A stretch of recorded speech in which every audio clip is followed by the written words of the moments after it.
This is Theoretical Computer Science, section 4.2. We're doing the homework problems. My name is Noson Yanofsky. We're doing 4.5, 4.6, 4.7. Let's do 4.5. Again, when we do homework problems, you're just checking your answers. These are section 4.2 is probably the hardest section we cover in this class. But the homework problems are fairly easy. And the reason is, obviously you can get more complicated, but it's a tough material, so the questions are kind of simple. Okay, 4.5, you ready? Let ETM be, ETM is empty Turing machine.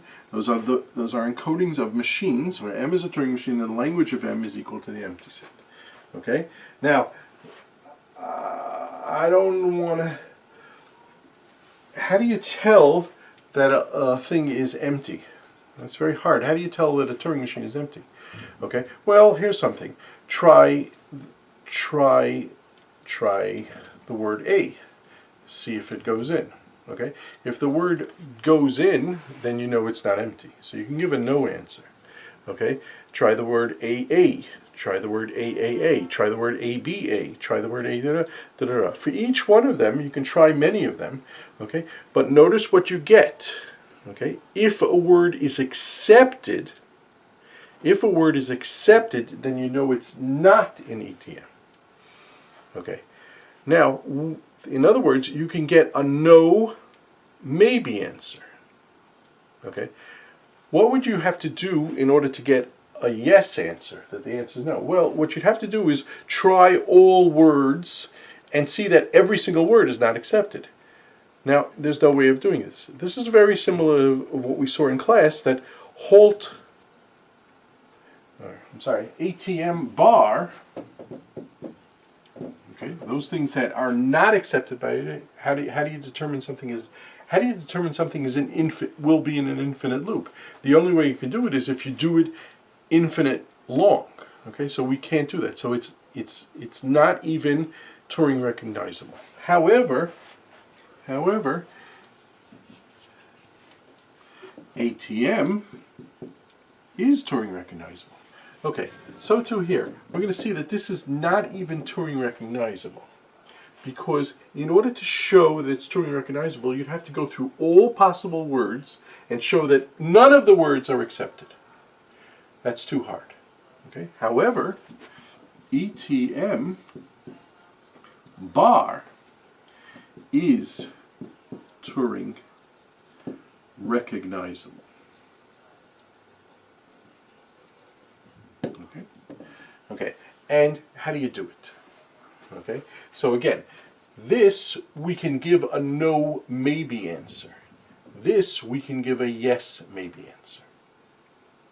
Okay, we swapped it. Turing recognizable means you can give a yes, maybe answer. So we can't say, this is not even Turing recognizable.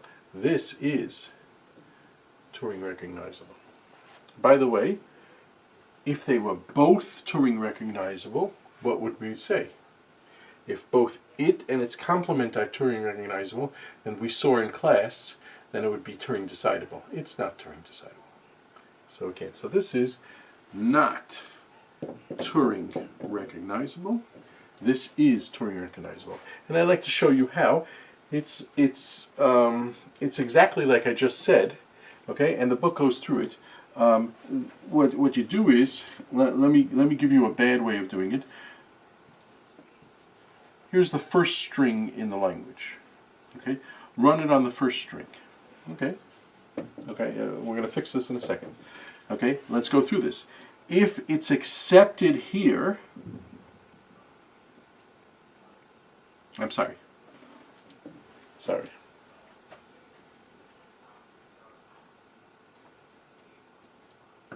Hold on. Okay, so here's what you do. Your input is an encoding of a Turing machine.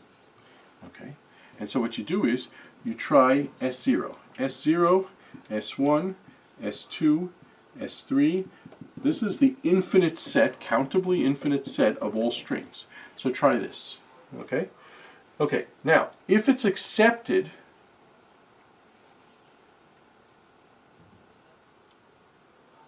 I'm sorry, let's be a little bit more careful.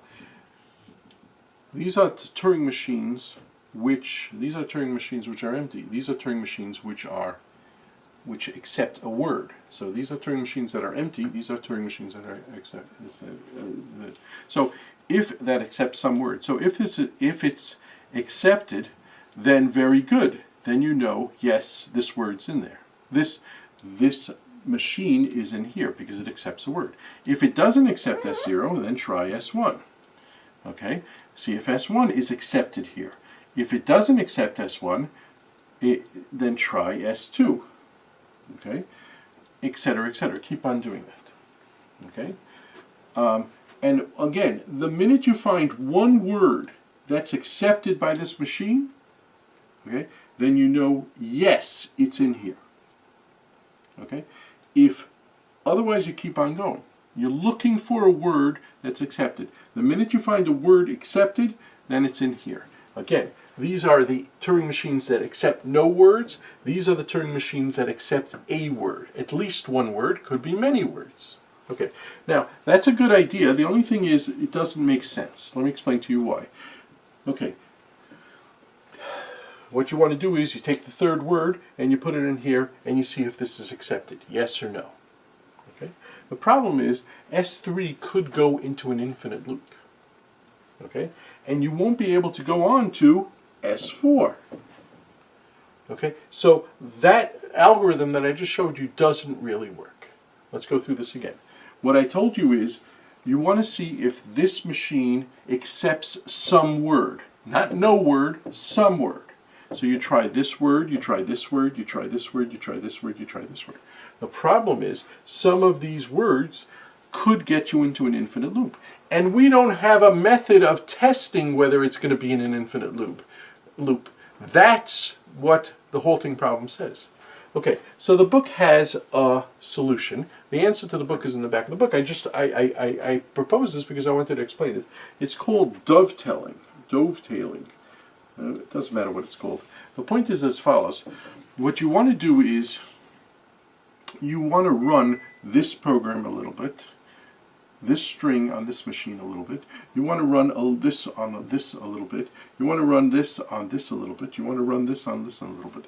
That way you're going to keep on doing it, all the words. And again, you're searching for one word that's accepted in this machine and it automatically gets there. So what you do is you do the following. For I equal 1, 2, okay, and what you do is you run M on S0, well, let's start with 0 here, S1, S2, S3, till Sn, for I equals, for till Si. Okay, so here's what you do. Run this for one thing, see if it works.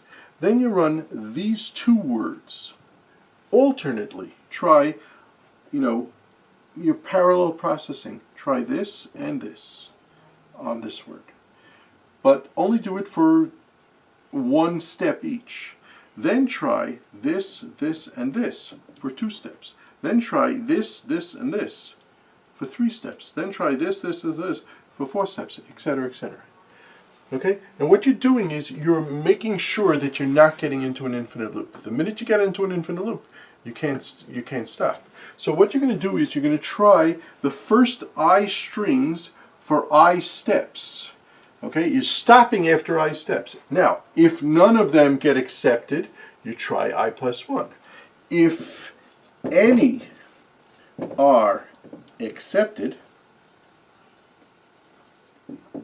then the meta machine accepts. Okay, so that's a nice way of doing it. Okay, the book goes through the technical details.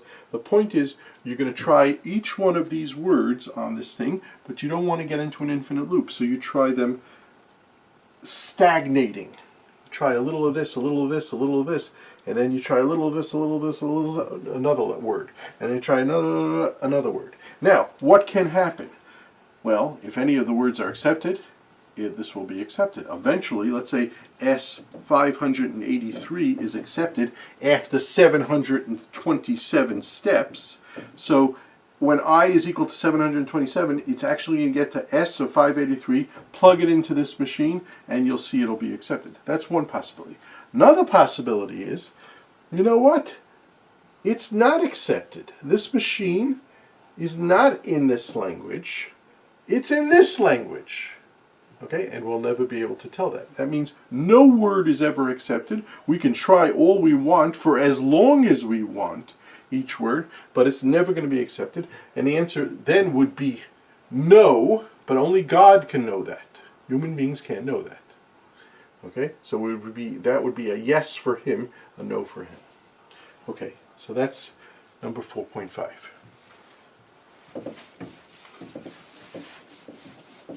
Okay. 4.6 is an easy problem. There are two problems actually, and it's going back to discrete structures, and it's wondering whether certain functions are one-to-one, onto, and correspondence. The book has a little review of all that stuff, which you learned in discrete structures, discrete math class, about special types of functions. So you have one-to-one functions, you have onto functions, and you have what he calls correspondences. Sometimes I call it one-to-one correspondence. Okay, those are these guys. Okay, let's just remember what this means. This means any two objects go to any two different objects. Functions that are one-to-one take two different objects to two different outputs. Onto means every single one of the outputs are hit, and correspondence means both of them, which means for every input there is exactly one output. Okay, good. So now we know what the terms mean. Let's do the homework. The homework is very easy.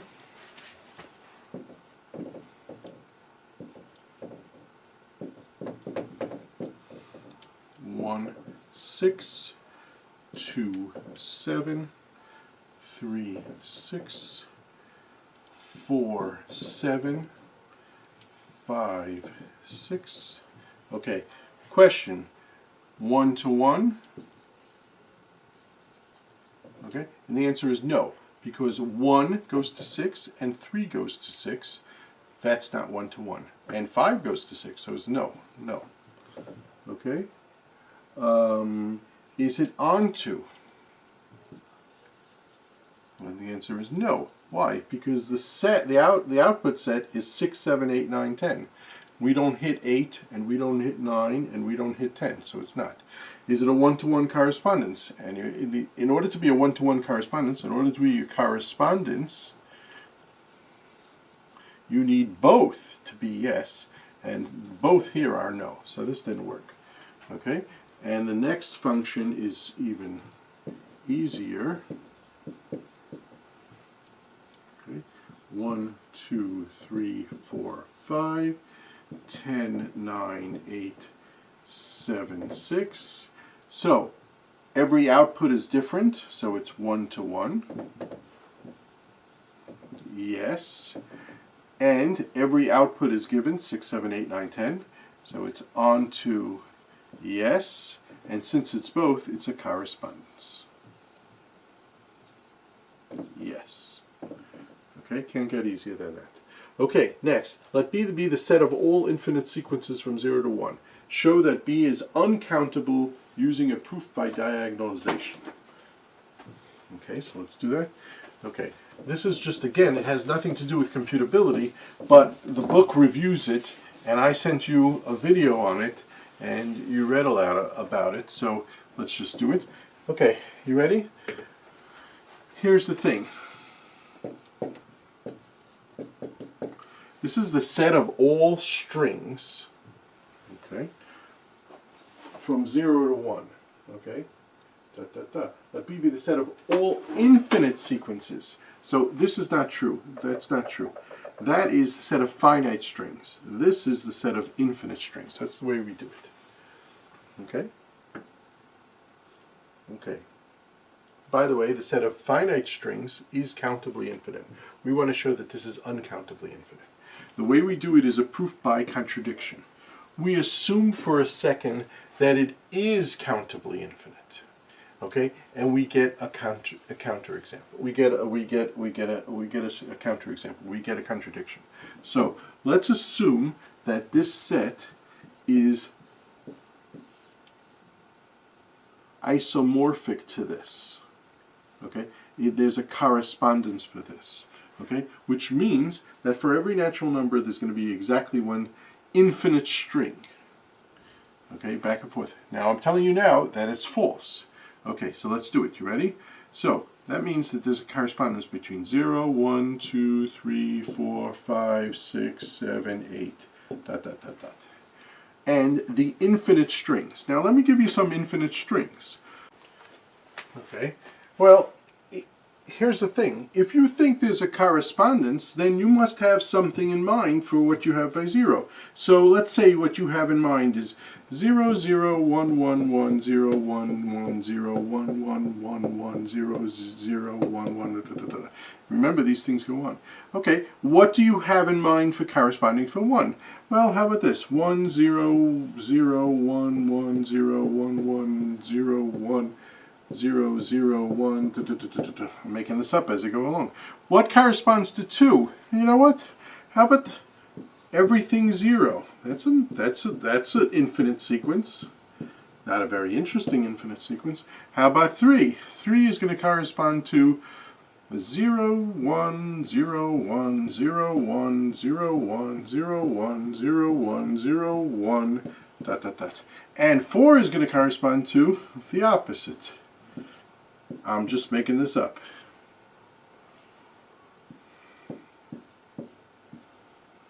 Whatever. And 5 is going to correspond to all 1s. And 6 is going to correspond to prime numbers. So let's do it. 1, 1, 2 is a prime number. 1, 1, 1, 3 is a prime number. 4 is not. 5 is a prime number. 1, 1, 1, 1, 1. 6 is not. 7 is a prime number. 1, 1, 1, 1, 1, 1. Da, da, da, da, etc., etc. Okay, each one of these we're going to correspond. There's going to be something that corresponds. If you claim that this corresponds to this, then for every single natural number there's going to be 1. Okay, good. Okay, that's a good approximation to truth. The only thing is, it's not true. I'd like to show you something that's not in the image of this function. In other words, not on your scheme. Okay, and here's what it is. You ready? You see a 0 here? I'm going to make a 1. You see a 0 here? I'm going to make a 1. You see a 0 here? I'm going to make a 1. You see a 1 here? I'm going to make a 0. You see a 1 here? I'm going to make a 0. You see a 1 here? I'm going to make a 0. You see a 0 here? I'm going to make a 1. You see a 1 here? I'm going to make a 0. Da, da, da, da. Now, let's look at this new thing. Okay, this new string. This new string is 1, 1, 1, 1, 1, 1, 0, 0, 1, 0, dot, dot, dot, dot, dot. Okay? Now, I claim this number is not on your list. Why is it not on your list? Very simple. It's not on your list because it's different than the 0th thing on your list. It's not on your list because, hey, this is a 0, this is a 1. It's not on your list because it's different than this thing on your list. Okay? So you can think of these as the digit. It is not the second thing on the list because the second digit of the second number of this is different than the second digit of this. Okay? It's not the third thing on the list because the third thing on the list in the third digit has a 1 and you have a 0, etc., etc. Conclusion, this number is not on your list. And we can think of more numbers that are not on your list also, but that doesn't matter. Okay? The point is, don't tell me that there's an isomorphism like this, because if you said there's an isomorphism, you'd be in trouble. Okay?